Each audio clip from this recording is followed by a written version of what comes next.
안녕하세요. 최프란입니다. 자, 오늘은 우리 계속 디지털 나리지에 대해서 공부를 하고 있는데요.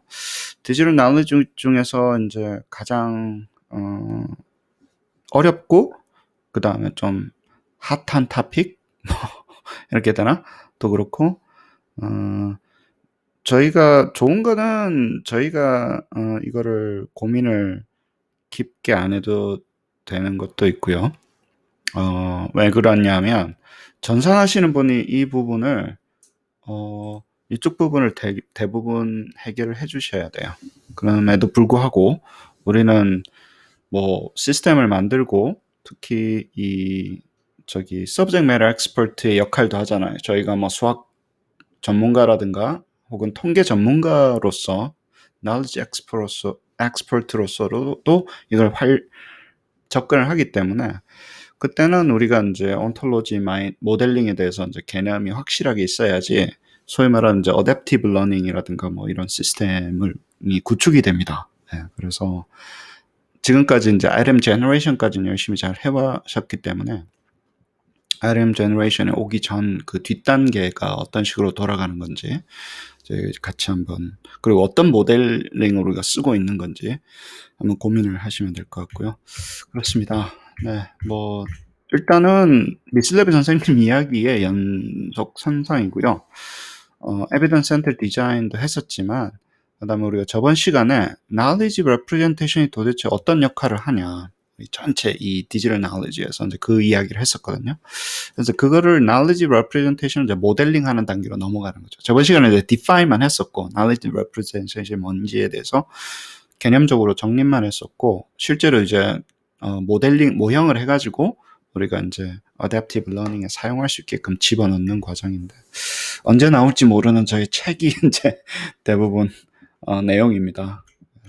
이해를 해주시고 저번 시간에 이런 이야기 하셨어요. 미슬레브 선생님께서 우리가 사실은 knowledge representation이라는 게 뭐 사람의 지식의 표상이니까 cognitive science에서 나왔는데 뭐 다 된다. 근데 뭐 책이 됐든 메모가 됐든 뭐 다이어리가 됐든 스케줄이 됐든 다 knowledge representation인데 우리 자꾸 잊어먹고 정리가 잘 안 되니까 그걸 정리해서 사람들하고 이렇게 나누고 하는 건데 그럼 기술이 도대체 우리한테 주는 역할은 뭐냐? 이 knowledge representation. 그럼 뭐 인터넷으로 우리가 스케줄링 하잖아요. 뭐 예를 들어서 문항도 이제 뭐 인터넷에 타이핑 하잖아요. 뭐 이제 그런 혹은 뭐 디지털 교과서 만들잖아요. 근데 그게 기술이 주는 우리가 knowledge representation이 주는 역할이죠. 예. 근데 조금 이제 그거보다 이제 더 나가는 이야기를 하시는 게 결국에는 뭐냐면요. 우리가 이제 내가 알고 있는 것을 기계가 알게끔 해서 기계가 잘하는 거를 시켜먹고 싶은 거예요. 그냥 내가 암묵적으로 알고 있는 거를 잘 표현을 해서 데이터베이스가 됐든 그게 뭐 스케줄링 같은 경우는 거대한 데이터베이스라고 보시면 되잖아요. 이렇게 클릭해서 사람이 표현하고 싶은 거를 자기의 지식을 기계한테 집어넣어 놓으면 기계가 잘하는 거 있잖아요. 세이브를 잘한다거나 근데 이제 핵심적으로는 이제 말씀하시는 게 저장은 이미 다 알고 있으니까 우리가 뭐 디지털로 저장하는 거는 잘 알고 있으니까 서치도 잘 알고 있는데 근데 우리가 지금 21세기에서 이제 가장 급하게 다루고자 하는 거는 우리가 알고 있는 지식을 그냥 세이브하는 게 아니라 symbolic manipulation이 가능한 형태로 바꾸려면 우리의 지식을 기계가 그걸 symbolic manipulation이 되는 형태로 알아들어야 되는데 그 부분이 가장 핵심이다. 그 이야기를 하세요. 다시 한번 말씀드리면 symbolic manipulation으로 우리 지식을 알고 있는 거를 기계한테 줘야지 걔가 조합도 하고 변형도 하고 뭐 generating도 하고 뭐 막 하잖아요. 뭐 여러 가지 이제 AIG 같은 경우는 우리가 만들어 보면 기계가 변형은 정말 잘해요. 네, 그 상황에 따라. 근데 변형이 되게 하는 그 아이디어를 기계한테 전달해 주는 이 과정이 너무 힘들고 그거를 기계하고 Human Computer Interaction이라는 용어를 쓰시는데 HCI가 이제 가장 큰 거죠. 내가 알고 있는 걸 기계가 어떻게 알게 할 거냐라는 거야. 말로 하면 되냐? 뭐 말로 하면 다 알아들을 수 있는 게 아니잖아요. 우리는 이제 그 아주 낮은 단계에 개냐 고양이냐 뭐 이렇게 그림 보고 하거나 뭐 말로 이렇게 시키는 게 아니라 고급 단계의 지식을 다루니까 나의 그 고급 지식을 기계가 어떻게 알게 할 거냐라는 게 센트럴 프로블럼이라는 거예요. 그게 우리가 지금 풀어야지 우리가 학생들이 알아야 되는 내용을 우리 이제 교과 전문가들이 알고 있잖아요. 교수님들이 알고 계시잖아요. 그거를 기계한테 어떻게 줄 거냐라는 그 이슈예요. 우리가 알고 있는. 내가 뭐 선생님이다. 수학 선생님이다. 전문가다. 그거를 기계한테 줘서 기계가 잘하는 부분을 좀 시켜 먹자. 예를 들어서 그게 이제 핵심적인 역할인데 그것을 이야기를 하는 이 전체 그 동네가 knowledge representation이 잘 보시면 이게 이 학회에서 나온 거거든요.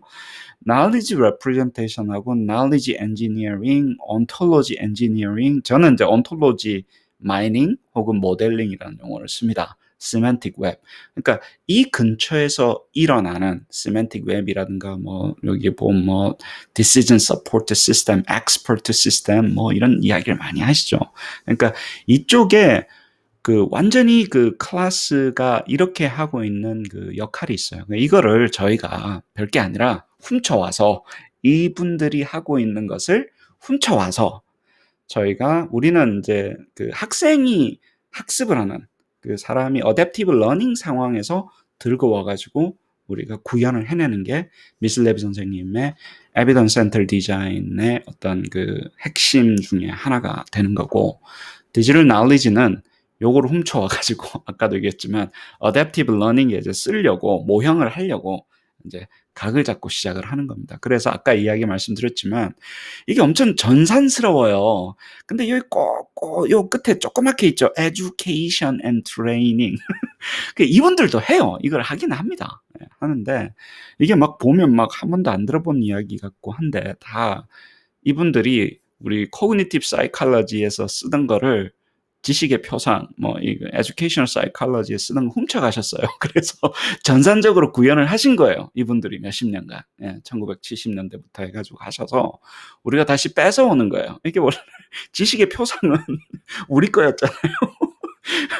철학과, 그 다음에 교육학과 사람들의 그 심리학과 사람들 건데 전산한테 뺏겼던 거를 다시 다 가져오는 그 작업을 하는 겁니다. 사실은. 재밌어요. 그래서. 도로 갔던 걸 다 가져오는 거니까. 그래서 알고 계시고. 그걸 하려면 저희가 knowledge based system, KBS라고 그래요. 그 공영방송 말고, 한국방송 말고, KBS 그거 말고, 다른 knowledge based system을 조금 이해를 해야 됩니다. knowledge based system 혹은 knowledge engineering, 아까 말씀드렸죠. knowledge modeling이라는 거는 결국에는, 우리가 저번 시간에 계속 이야기해왔던 knowledge representation을 전산적으로 구현하는 거에 대한 이슈가 그 central theme입니다. 그래서 우리가 knowledge modeling이라고 하기도 해요. 그래서 제가 그 digital knowledge modeling 뭐 이런 용어를 쓰는 것도 여기서 나온 거예요. 소프트웨어 엔지니어링이 이제 좀 강하긴 강하죠. 왜냐면 이제 완전 전산화가 됐으니까 그쪽에서는. 근데 이제 그 소셜 사이언스라든가 코그니티브 사이언스에도 이걸 많이 쓴다 그래요. 미슬레브 선생님 이 책 이름이 코그니티브 사이언스, 소시오 코그니티브 파운데이션 인 에듀케이셔널 매니지먼트잖아요.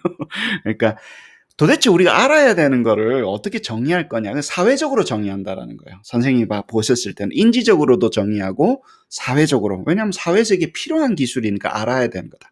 knowledge를 정의하고 관리하는 그게 우리가 지금 교육하시는 분들이 하고 있는 일이고 그래서 소시오 코그니티브 엔지니어링이라고 그래. 그거를 이제 엔지니어링을 하는 거예요. 그 knowledge를 엔지니어링을 한다고 생각하시면 돼요. 그래서 knowledge, engineering, modeling, knowledge, modeling 다 같은 이야기예요. 결국에는 다 같은 이야기니까. 근데 자 여기서 제일 중요한 건 그럼 이게 뭡니까? 물어보면요. 결국에는 shared conceptual framework을 만드는 거예요. 이거를 하기 위해서 knowledge를 모델링 하기 위해서 우리가 공유할 수 있는 우리가 ontological commitment라는 용어를 씁니다. 왜냐면 동의를 해야 되잖아요. 그 교과 과정을 우리가 같이 동의하잖아요. 수학 교과를 이제 하면 교과 과정이 이렇게 만들어지는 거는 전문가끼리 동의를 해서 만드는 거죠. 아무나 만드는 게 아니잖아요. 그래서 그거를 전산적으로 구현을 하는 거예요. 그래서 그거를 만들어 나가는 과정을 온톨로지를 만든다라는 용어를 써요. 온톨로지를 만든다는 용어를 쓰기 때문에 뭐, 저 같은 경우는 이제 다 several 도메인이 다 들어간 psychometric, cognitive, learning science, expert 뭐 이게 다 합쳐진 거를 이제 knowledge modeling, engineering이라고 하자. 그 다음에 이제 digital knowledge는 이제 그거를 이제 특별하게 이제 카파 디지털 knowledge는 adaptive learning을 하기 위한 특별한 어떤 knowledge 모형입니다. 예, 그래서 뭐 대단한 건 아니고요. adaptive learning 전용으로 되어 있는 어떤 expert system이라고 또 하시면 되는 거고, ontology 모형은요, 이 knowledge 모형의 어떤 한 부분이라고 저는 보는 거예요. ontology는 아주 뭐 중요한 부분이긴 하지만 전부 다는 아니고, 그 어디서 일을 하는 건지 오늘 그 이야기를 할 겁니다. 아까도 이야기 드렸지만 이 책 선생님, 미슬레비 선생님 쓰셨던 책 근간으로 하고 있고, 그 다음에 Artificial Intelligence to Assessment라는 책이 이제 나왔어요. 제가 여기 북챕터 하나 쓰긴 썼는데, 그래서 이 두 쪽에 있는 이야기를 종합을 해서 이제 디지털 knowledge를 제가 설계를 하고 디자인을 하고 그 중에 요소별로 이제 하나씩 만들어 나가고 있는 중입니다.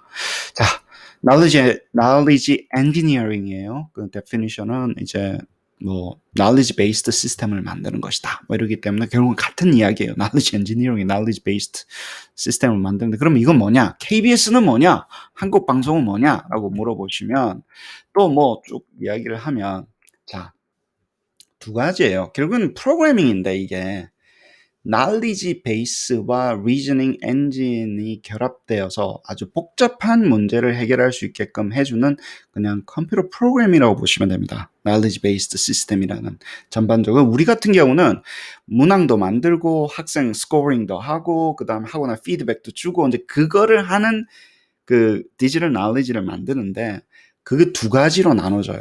하나는 그 추론 공정이라는 용어를 쓰는데 그 inference engine이 필요하고요. 그 다음 두 번째는 knowledge base가 필요한 거예요. 그러니까 지식 기반, 지식 베이스가 필요한 거죠. 그거를 차곡차곡 만드는 거예요. 저희가 카파 그 knowledge 모형을 하다 보면 저희가 아이템 모형이 많이 쌓이는데 그 속에 K1 매트릭스가 많이 쌓이잖아요. 어떻게 보면 K1 매트릭스 갖고 와서 집어넣어서 문학 모형을 만드니까, 예. 그거 하고 이제 같은 과정이라고 보시면 됩니다. 자, 그래요. 그 다음에 이제 reasoning 시스템이 반드시 필요하고, 결국 두 가지만 아시면 되는데, knowledge base와 그 다음에 그 추론 공정이라는 그 엔진이 두 개가 필요한 거예요. 추론 공정이 inference 엔진이 있어야지 내가 지식을 집어넣으면 기계가 알아서 조합을 해가지고 새로운 지식을 만들어내요. 안 그러면 모든 거를 우리가 하나하나 다 집어넣기가 너무 힘들기 때문에 기계한테 추론을 할 수 있게끔 하는 그런 엔진을 해서 만드는 거니까. 그리고 여기서는 knowledge based 시스템하고 expert 시스템하고는 같은 거예요. 같은 거니까 뭐 따로 설명을 하지 않겠습니다. 그래요. 그다음에 inference engine이 있어야 되고, 아까도 얘기했죠. 결국에는 우리가 그럼 뭐가 있어야 되냐면요. 학생들이 뭘 알아야 될지에 대한 knowledge base가 필요하고, 그 다음에 그거를 알고 있는 그 지식의 구조를 inference engine을 통해 가지고 엄청나게 많이 조합을 하고, 그리고 새로운 지식도 만들어낼 수 있는 그런 형태가 이제 구축되는 게 필요한 거죠. 그 다음에 그러면 이제 knowledge base는 어떻게 만드는 거냐? 그러면 결국에는 ontology를 만드는 거예요. 그럼 knowledge base를 만든다는 얘기는 이거는 사람의 지식이 아니잖아요. 기계의 지식이잖아요. 기계의 지식을 만들 때는 우리가 디지털 ontology를 모형화한다, 혹은 뭐 ontology를 전산화한다라는 용어를 써요. 근데 여기 빨간 줄 쳐놨죠. 빨간 줄 쫙 했는데, 이거를 만드는 과정이 우리가 그 프로시저럴 코드로는 일을 잘 안 합니다. 지금처럼 R에서 하는 if then, do loop 이렇게는 일을 잘 안 하고 특별한 방법을 써야지 이 subsumption ontology를 구현을 할 수가 있어요. 그거에 대한 이슈가 우리가 아이템 모델링 할 때 카파 knowledge가 하는 역할이에요. 네, 그거는 알고 계시고, 그러면 이제 subsumption relationship 뭡니까? ontology라는 게 subsumption relationship이라는 건데, 어떤 그 relationship을 하이라키로 이렇게 클래스로 나누는 거고요. 그 다음에 이렇게만 안 해도 돼요. 여러 가지가 있어요. 프레임도 있고 그래프로도 할 수 있고 logical assertion 뭐 이런 다양한 방법으로 ontology를 구현할 수 있습니다. ontology는 substantial ontology만 있는 게 아니라 여러 가지가 있으니까, 예를 들어 하나씩 조금 설명을 드리면요. 그 다음에 이제 일단 요거는 이제 한참 할 거예요. inference engine은 오른쪽에 있으니까 추론을 해가지고 체이닝을 해가지고 이제 그 새로운 지식을 유출을 할 수 있게끔 만드는 건데, 저희가 그 카파 트레이닝할 때 메이어라는 트레이닝 했었잖아요. 고양이 나는 고양이가 4발 달렸다고 한 번도 알려준 적 없는데 예를 들어서 메이어가 고양이라는 것만 알려줬지 메이어가 4발 달렸다라고는 이야기를 안 해줬는데 기계가 메이어가 4발 달렸다라는 걸 알아내잖아요. 예, 그 과정이 아주 좋은 3단 논법이 아주 간단한 이그젬플이에요. 기계가 3단 논법을 할 수 있게끔 우리가 지식을 쏴주는 거죠. 근데 이제 초반에 지식은 우리가 쏴주고 기계가 3단 논법을 하면 확장되는 거잖아요. 그 지식이 확장되는 거나 마찬가지잖아요. 그런 식으로 해서 엔진을 만들어 놓고 왼쪽에다가 열심히 그 지식의 조각들을 이제 집어넣어 놓는 거죠. 이제 그러고 나면 이제 기계가 어느 정도까지는 이제 고급적인 지식을 구현을 해서 학생들에게 도움이 되는 식으로 이제 넘어갈 수 있는 거고요. 그렇습니다. 근데 요거랑 이제 2개로 왼쪽, 오른쪽으로 나눠진다는 거 알고 계시고, 그러면 이제 온톨로지 모형에 대해서 조금 더 깊게 들어가 볼게요. 온톨로지 데피니션은 뭐 철학적인 데피니션이 있고요. 그 다음에 이제 전산적인 데피니션이 있는데, 저는 철학과 출신이야. 철학과 오빠잖아요. 이거 되게 좋아합니다. 왜 이거를 뭐 갖다 버리려 그러시는데 사람들이 갑자기 아니에요. 여기서 나왔다니까. 자꾸 이거를 아우 철학 싫어요. 그러고 갖다 버리지 마시고 제가 철학 공부는 안 했지만 예를 들어서 컴퓨터 사이언스 하시는 분들하고는 좀 레벨이 틀리지만 그래도 이거 오버알층에서 보는 거예요. 그래서 전사는 이제 이거를 전산적으로 구현하기 위해서 캐리고리라든가 뭐 프로퍼티, 뭐 릴레이션십, 뭐 컨셉, 데이터, 엔티티 이렇게 잘 나눠져 있으니까 결국은 디스코스, 담론이라는 거예요. 그 도메인에서 뭐가 중요하고 뭐가 있어야 되고 뭐가 필요한지에 대한 거를 전산적으로 정리해 놓는 거고 철학적인 의미는 조금 더 넓은 거고요. 자, 그럼 뭐 결국에는 이렇게 볼게요. 도대체 그 도메인이나 수학 공부를 하면 도대체 수학에서 필요한 개념들이 수가 어떻게 연관돼 있냐. 그 다음에 우리가 어떻게 그 수의 덩어리를 뭐 정수, 예를 들어 실수 뭐 이렇게 정의하냐. 그 전체를. 그 다음에 어떻게 구분하냐. 이런 건데 이게 지식이라는 거예요. 나누고 비슷한 거는 비슷한 것끼리 묶고 그 다음에 틀린 거는 틀린 것끼리 묶고 그 다음에 그것들의 관계를 잘 정리를 해놓는 게 지식이잖아요. 사실은 어떻게. 그 도메인 지식이 있다고 보는 거잖아요. 그 사람이 어떤 식으로 움직이는지 어떤 식으로 구동이 되는지가 결국에는 어떤 상황에서 어떻게 변화하는지에 대해서 구분을 할 수 있는 거죠. 예. 분류를 할 수 있는 거. 분류. 예, 구분은 이제 또 다른 이야기고 분류를 할 수 있는 능력을 전산화시켜서 사람의 머릿속에 있는 거를 체계화시켜 가지고 기계에다가 저장을 하는 거예요. 그거를 온톨로지라고 보시면 됩니다. 그럼 우리가 수학적인 지식을 하려고 하면 내가 기계한테 더하기, 빼기는 사실은 다 가르쳐야 되는 거예요. 기계가 할 수 있게끔 그렇게 분류를 할 수 있게끔 이제 만들어 나가는 과정이 우리가 math education의 ontology를 만든다. 그러면 이제 그거를 정리해 놓는 거가 시작이 되는 거죠. 정리가 아니라 기계가 할 수 있게끔, 기계가 알게끔 정리하는 거고요. 그 complexity를 좀 하고 limit complex 아주 복잡하잖아요. 우리가 알고 있는 게 아주 복잡한데 얼마나 정리를 잘하는가가 이슈고 organize를 하는가가 이제 키 이슈가 됩니다. 예. 그래서 제가 정리하는 거는 그냥 정리만 잘 돼 있으면 인포메이션인데 디지털 인포메이션인데 그게 활용되게끔까지 넘어가면 지식이라는 거예요. 우리가 원하는 지식은 뭡니까?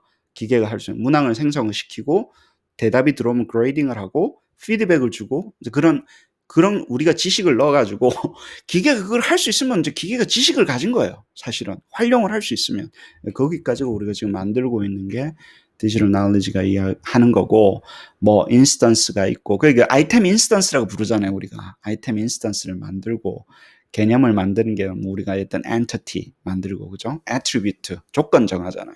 그 다음에 relationship 그 관계를 설정하잖아요. 맵이라든가 뭐 이런 걸 가지고 변수 간에 그 모형을 만들 때 뭐 관계를 갖다가 스페시피케이션을 하는 것들이 다 들어가는 거예요. 결국에는 우리가 아이템 모델링을 하는 게 작은 지식의 어떤 온톨로지를 하나 만들어 나가는 거구나. 그렇게 생각하시면 됩니다. 메타피직스 인 필로소피 이야기는 안 하겠습니다. 너무 철학스러워서 일단 뭐 잘 보시고 도대체 존재한다는 게 뭐냐 여기 그런 거는 이제 나중에 또 시간 나시면 보시면 되고 자 그러면 우리가 온톨로지가 knowledge engineering의 핵심이구나라고 알 수 있는 거예요. inference engine이 있고 그 다음에 knowledge base를 만들어 나가는 그것을 온톨로지를 만든다고 했으니까 하고 사실은 이것 때문에 사람들이 AI라고 하는 거예요.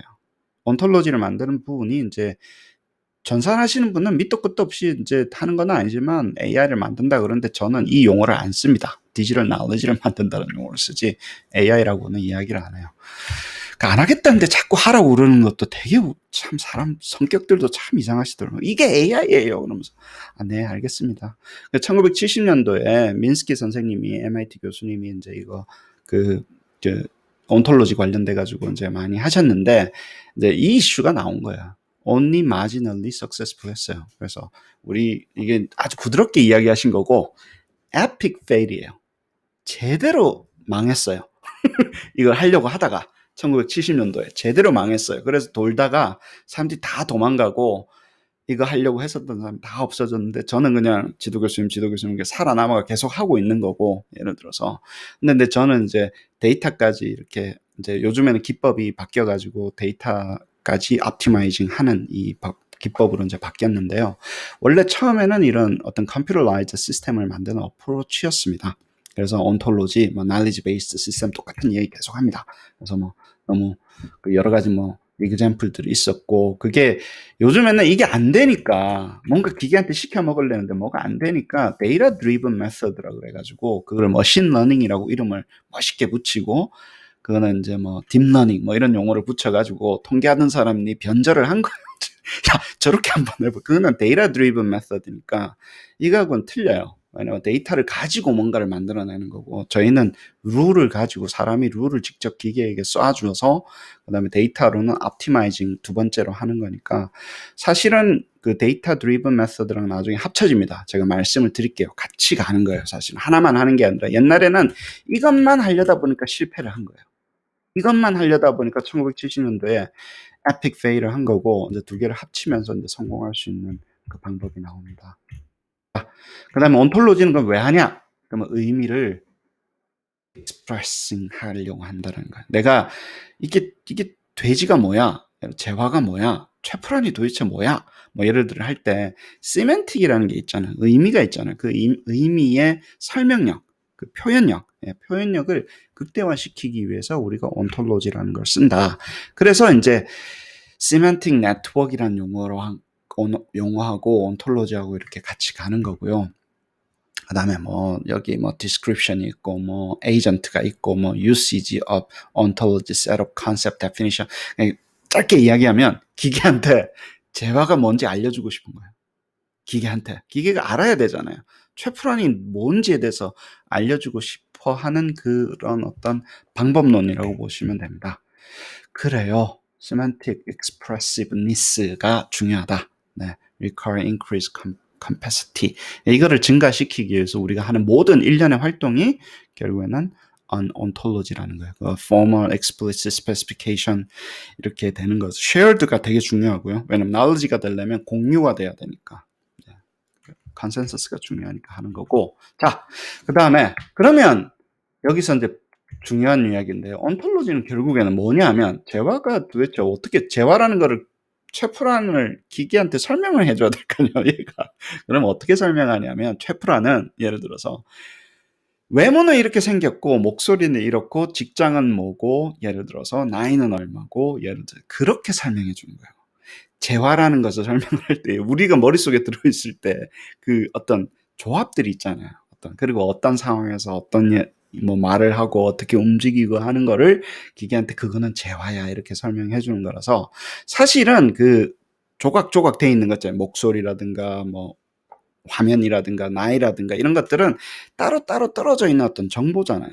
예를 들어서 47세 있는 남자가 한두 명입니까? 전 세계에. 근데 47이라는 에이지하고 이렇게 연결을 시키는 거예요. 그게 조합이 딱 돼서 저렇게 생겼는데 한국 사람이고 47세고 남자고 이게 조합이 되면서 기계가 걔가 재화구나. 네가 말하는 재화가 걔구나라고 이제 이해를 할 수가 있는 거죠.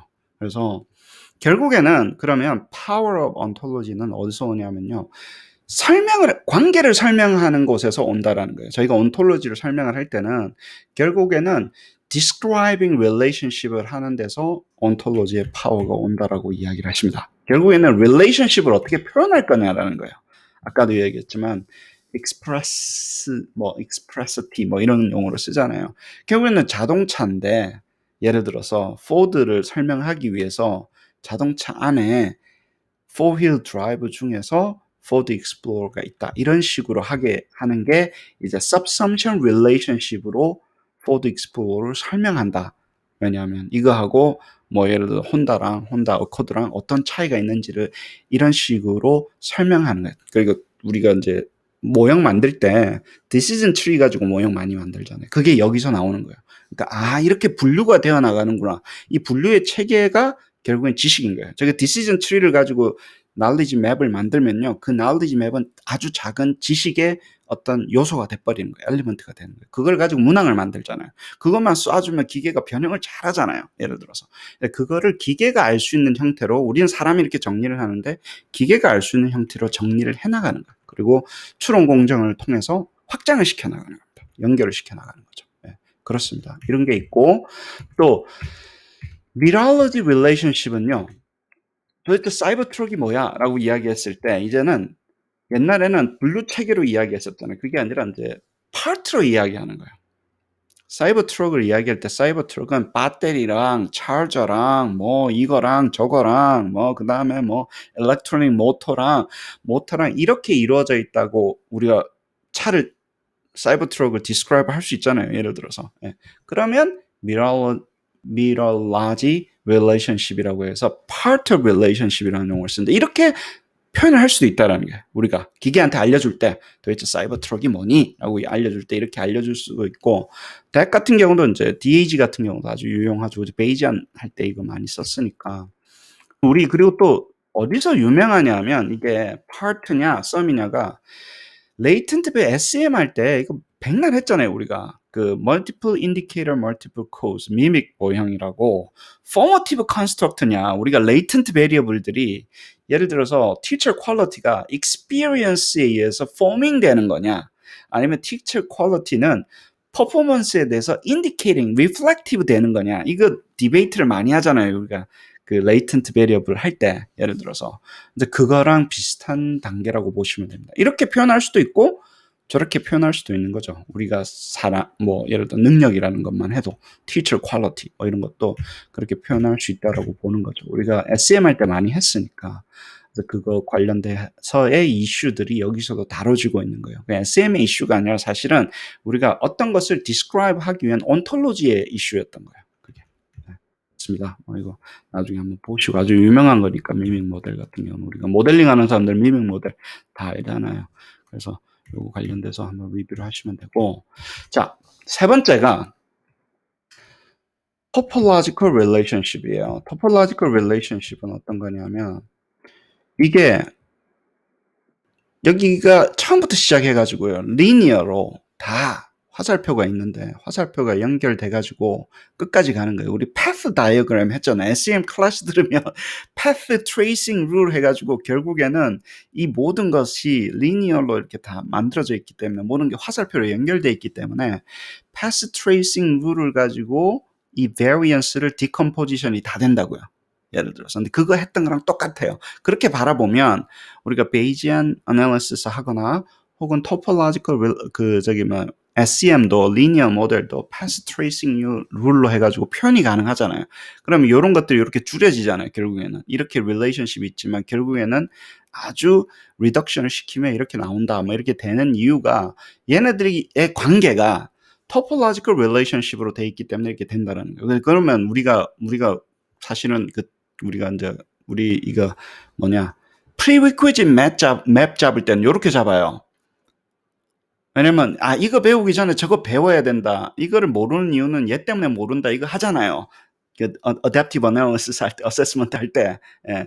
그게 topological relationship으로 잡혀있기 때문에 기계한테는 또 topological relationship으로 알려주는 거예요. 예를 들어서. 우리 엔터티에, knowledge 엔터티가 이런 식으로 이루어져 있다 할 때는. 그래서 이것도 ontology니까 결국에는 뭐다? relationship을 describing 하는 방법이라는 거예요. 특히 저희는 어디에 포커스가 돼 있다고요? 결국엔 이건 knowledge representation이 한데 기계한테 이걸 전달해 주는데 우리가 포커스 돼 있는 거예요. 뭐가 prerequisite이다. 뭐 이걸 알기 위해서는 이걸 알아야 된다라는 것들도 topological relationship을 기계한테 전달해 줄 수 있어야 된다라는 거죠. vertex, 엣지, 이건 뭐 definition 좀 적어놨습니다. 원래는 node랑 뭐 이런 걸 썼는데 여기는 vertex랑 엣지로 이제 표현을 하시네요. 그렇습니다. 그 다음에 hierarchical relationship으로 넘어갑니다. 우리 HLM 들을 때 hierarchical relationship과 hierarchical relationship 했죠. 그죠? 그 이야기가 다시 나옵니다. 이거는 이제 non-hierarchical, 어떤 unranked 되어 있는 relationship이라는 거예요. 왜냐면 hierarchy는 랭크가 정해져 있잖아요. level 1, level 2, level 3. Students nested within teacher, teacher nested within school district, school, 이런 식으로 해서 오더가 정해져 있는 랭크가 정해져 있는 상태를 우리가 hierarchical한 그 relationship이라고 이야기를 하고요. 그게 없이 연결은 되어 있는데 그게 없이 되어 있는 것을 heterarchical한 거죠. 이게 스페셜한 케이스죠. heterarchical한 거에 hierarchy는 어떤 그 특별한 케이스가 돼버리는 거예요. 그래서 이런 식으로 해서 우리가 설명을 할 수도 있고, 저희가 카파에서는 헤테로키를 먼저 시작을 하잖아요. 그래놓고 뭐가 답일 수도 있고 뭐가 물어보는 걸 수도 있고 막 바꿀 수도 있거든요. 그래서 헤테로키컬한 릴레이션십의 그 형태로 만들어가지고 그래가지고 우리가 모형을 하는 거를 기본 모형으로 하고 있습니다. 알고 계시면 좋죠. 근데 하이라키도 만들 수 있어요. 우리가 디시전 트리도 만들었잖아요. 그 얘기는 뭐냐면 헤테라키컬하게 표현해 놓은 거를 가지고 정보를 조금 더 주면 하이라키컬한 게 표현이 되는 거예요. 어떤 식으로 분류가 되고 어떤 식으로 릴레이션십 되어 있는지. 그래서 아주 제너럴한 형태로 먼저 시작을 한 다음에 이것도 쓸 수 있는 형태로 우리가 매핑을 하고 있는 거죠. 네, 그렇습니다. 여기는 웹사이트에서 좀 훔쳐왔어요. 헤테라키, 하이라키 이런 거 보면 좋을 것 같아가지고 보시고. 자, 그래서 ontology modeling in digital knowledge로 넘어오면요. 자, 이제 조금 이제 막판으로 가서 우리가 이거를 계속 하잖아요, 지금. 이걸 가지고 여기다가 stem도 집어넣고 변수도 정의하고 관계도 설정하고 컨디션도 하고 요소도 넣고 막 이런 일을 해요. 그래, 그거를 우리가 아이템 모형이라 부르자 이렇게 하잖아요. 근데 이게 frame knowledge representation이라는 거예요. 왜냐하면 이제 우리가 전문가들이 뭔가 생각을 가지고 있는데 그 아이디어는 implicit 하잖아요. 그거를 explicit하게 바꾸는 건데 코딩이 가능하게끔 하려다 보니까 처음에 무슨 교과 과정, 예를 들어서 아까 같은 그런 어떤 요소들 사이의 연결 관계 이런 거를 이제 바깥에서 정의를 한 다음에 그거를 가지고 이렇게 움직이게끔 만드는 것은 procedural coding이라고 그래요. 이렇게 틀을 딱 짜놓고 여기서 이렇게 우리가 정했던 거를 여기다 집어넣자면 procedural coding이니까 procedural coding 하면요 기계가 요소 바꿔가지고 생성은 잘해줍니다. 왜냐하면 여기는 왁구가 짜졌잖아요. 그래서 슬래시 있고 슬래시에 들어가는 게 여기에 들어가면 무슨 일을 하는지 이게 프로그래밍이 가능하잖아요. 그래서 그것을 민스키 선생님이 뭐라 그러셨냐면요. 책에 Framework of Representing Knowledge라는 이 용어를 쓰세요. 네. 1974년에 이걸 frame이라고 하자.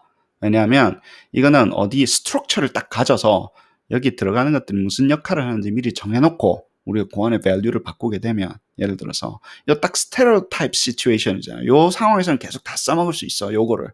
예, 그거를 이제 기계한테 가르쳐 놓고 우리가 안에 있는 내용들을 바꿔가지고 뭔가를 생성해보자라고 하는 게 민스키 선생님의 프레임이었는데 그 프레임을 가지고 우리가 RM 하시는 분들이 어세스먼트 하신 분들이 1970년대부터 주구장창 하신 거예요.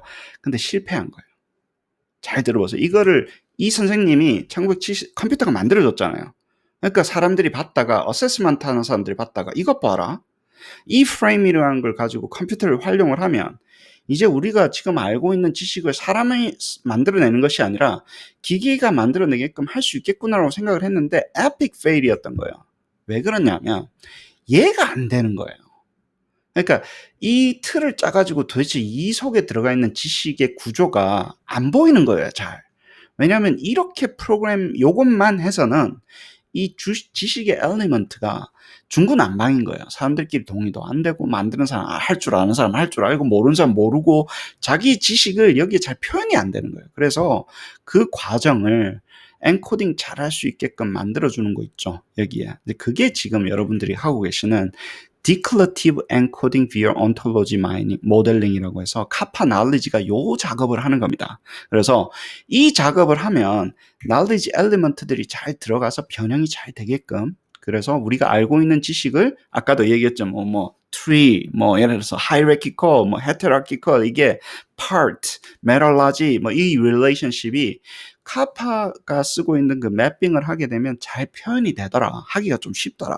그러다 보니까 요 왁구를 짜는 거, 프레임하고, 그 다음에 이 온톨로지가 합쳐졌을 때 아주 어마어마한 혜택을, 효과를 보는 거니까, 이거는 이미 있어 왔다 그랬잖아. 이렇게 짜는 거는. 그래서 핵심은 여기에다가 우리가 지식을 이제 정리해가지고, 이렇게 정리를 먼저 하셔야 돼요. 정리를 한 다음에 맵을 만들어서 온톨로지 맵으로 집어넣는 거죠. 그거는 이제 Declarative Encoding이라는 용어를 씁니다. Declarative Encoding이 뭐냐면, 자, 보세요. 수학하니까 좋네, 오늘은. 기계한테 더하기를 가르쳐주고 싶잖아요. 그러면 첫 번째는 어떻게 합니까? 우리가 이미 기계가 알고 있는 arithmetic operator를 쓰는 방법이 있어요. 기계한테 더하기를 가르쳐 주려면 이미 기계 속에 있는 arithmetic operator가 기본적으로 존재하잖아요. 함수가 존재하잖아요. 그래, 함수를 통해 가지고, 야, 너희네들 기계들 너 이거 읽으면 add는 플러스로 바꾸고 요거는 피어처 잡아가지고 집어넣어가지고 요거 더하면 더한 게 답이야라고 알려줄 수 있죠. 그쵸? 이게 기계에게 가르쳐주는 한 가지 방법이에요. 수학을 가르쳐주는 방법이에요. 그런데 잘 보세요. 기계에게 enumerating explicit cases라는 용어가 있어요. 기계에게 뭘 알려주냐면요. 읽어가지고 더하기라는 것은, 잘 보세요. 첫 번째 어프런트에 1 들어오고 두 번째 어프런트에 1 들어오면 답은 2야라고 모든 케이스를 다 알려주는 거예요. 이것을 enumerating, 하나하나 네임한다 그래요. enumerating explicit cases라는 방법이에요. 여러분들이 지금 저희랑 하고 있는 방법은, 기계한테 내 지식을 줄 때는요, 요거하고를 정해가지고 답이 뭔지에 대해서 그냥 주입식으로 알려주는 거예요. 더하기 하지마, 몰라도 돼. 그냥 이 상황은 이렇게 되면 이 상황엔 답이 이거야 라고 알려주는 방법인 거예요. 그렇게 해서 알려준 다음에 아까도 말했지만 뭐라 그랬죠? 추론 공정을 통해서 고급 지식으로 올라가는 거예요. 이렇게 해서. 그럼 더하기를 알았으면 곱하기를 또 가르치고, 더하기와 곱하기가 섞여져 있는 걸 또 가르치고 이런 방법으로 넘어가자라는 게 이제 카파이에이지가 하고 있는 방법입니다. 그래서 기계한테 지식을 쏴준다라는 게 뭔지 수학으로 보자고. 이걸 먼저 보시면 이렇게 좀 와닿으셔야 되는 거예요. 이게 이렇게 해서 이 기계한테 지식을 전달하는구나. 그러면 이걸 하기가 힘들겠네. 예를 들어서 이 맵을 짜는 게 힘든 거예요. 그래서 맵을 공동으로 같이 짜가지고 기계한테 주면, 기계는 이러고 나면 이제 진짜로 변형 잘합니다. 그러고 나서는 그다음 너무 쉬우니까. 자, 이거예요. 결국에는 knowledge transfer입니다. 우리가 사람이 알고 있어요. 알고 있는데 어떻게 알고 있는 거예요? 암묵적으로 알고 있잖아요. 사람들끼리도 지금 자기가 뭘 하는지를 몰라요. 근데 이거를 아이들한테 암묵적인 지식으로 또 넘겨줘야 되잖아요. 우린 죽으니까. 그쵸? 애들한테 전달을 해줘야 되는 거예요. 그래서 우리가 책을 쓰고 비디오를 만들고 막 난리 부르스를 하는 거 아니에요. 우리가 영원히 살 것 같으면 그럴 필요 뭐 있습니까? 근데 우리 머리 저장도 안 되고 사실은. 그런데 그래서 옛날에는 이런 아날로그에서는 시험을 만들거나 책을 만들어 가지고 우리가 직접 하나씩 만들었잖아요. 우리 사람이 직접 만들었잖아요.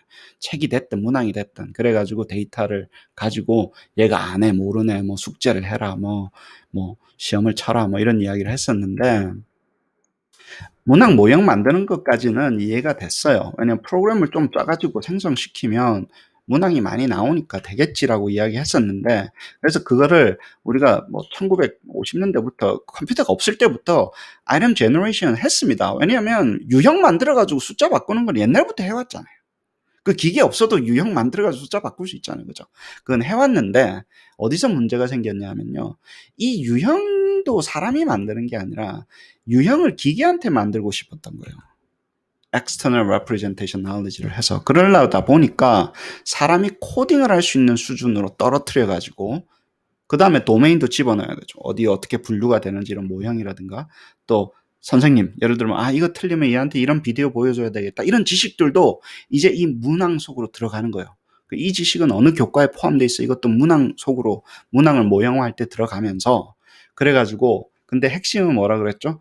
이 지식을 가져오자는 거예요. 이 지식의 체계를 가져와야지, 기계한테 알려줘야지, 기계가 받아가지고 그것을 문항 속에 이렇게 막 집어넣는데, 그 지식을 가져오는 그 방법이 결국에는 기계한테 나의 지식을 기계의 지식으로 전가시켜주는 knowledge injection이라는 거예요. knowledge injection을 하고 그걸 ontology를 만든다라는 용어를 쓰고, 그러면 당연히 ontology 모델링을 하면 generation 모델이 잘 되겠죠. 그죠? 근데 여기서 끝나지 않는다 그랬죠. 저희가 하는 것은 생성하기 위해서 그런 게 아니라고요. 이 친구 얼마나 잘 아는지 알려고 하면 어때요? 데이터가 들어오잖아요. 이걸 가지고 데이터가 들어오면 그걸 가지고 이 모형을 칼리브레이팅 한다. 그러면 IRT가 돼요. LLTM, IRT, 멀티레벨 IRT 뭐 이런 용어를 씁니다. 왜냐면 이거 모형을 difficulty를 다 칼리브레이팅을 해야 되잖아요.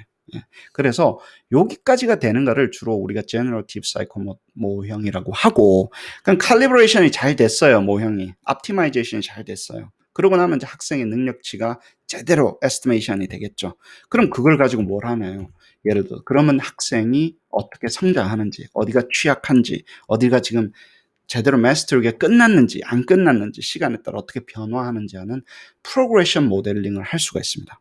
그게 있어야지, 모든 학생들이 지금 어떻게 변화하고 어떤 식으로 어디에 지금 스톡되어 있는 게 있어야지 우리가 소위 말해서 그거를 가지고, 이 정보를 가지고 interpretation and use를 하는 거예요. 그걸 pass fail을 하든지 뭐 어쩌든지 간에, 그 다음에 그걸 보고 우리가, 전문가들은 뭘 하나요?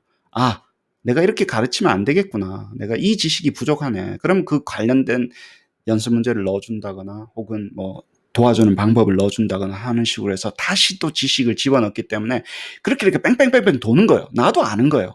이렇게 해보니까 애들이 이걸 잘 모르네. 그럼 이렇게 가르쳐 주자라고 하는 그 과정 전체가 순환하게끔 만들어주는 것을 디지털 나울리지라고 그래요. 요 중간에서 하는 일을 디지털 나울리지라고 합니다.